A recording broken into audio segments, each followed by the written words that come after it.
أعوذ بالله من الشيطان الرجيم بسم الله الرحمن الرحيم Suratul A'la A'la surasi Makkada nozil bo'lgan 19 oyatdan iborat.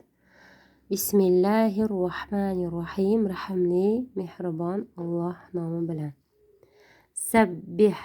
Sabbih amr fe'li bo'lib kelyapti. Poklang degan ismini Robbika sizni Robbingizni ismini poklang.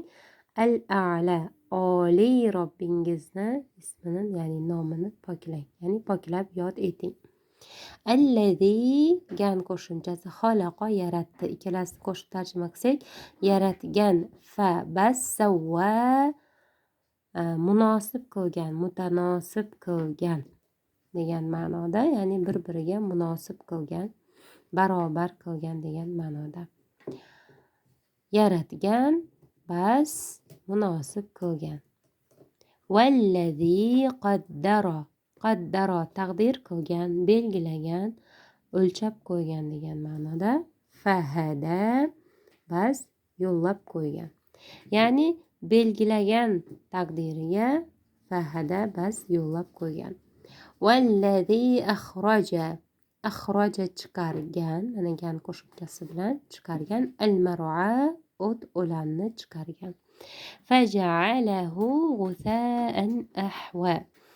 Fa bas ja'ala qildi hu uni, ya'ni mana o'langa ketyapti. O'lanni qildi, g'usa'an hashak qildi, hazon qildi, ahwa yashil qoramtir hashak qildi. Ya'ni quritdi degan ma'noda. Sanuqri'uka fala tansa. Tezda nuqri'u o'qittiramiz sizga o'qittiramiz. Bas la tansa siz unutmaysiz. Illa faqatgina masha Alloh taolo xohlagan narsasinigina la tansa unutmaysizda, illadan keyingi ziddini olib kelamizda, unutasiz degan ma'noda qo'shamiz.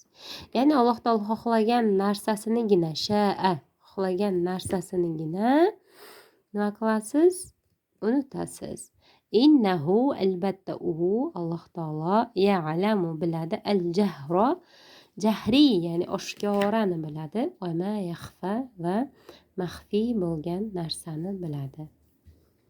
Va nuyassiruka lil yusra va nuyassiru bizga ketyapti, sizga ketyapti. Biz sizni muyassar qilamiz, lil yusro yengillikka muyassar qilamiz.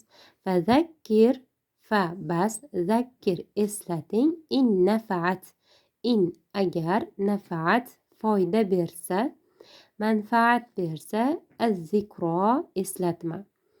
Bas eslating agar eslatma nafaat foyda bersa eslating.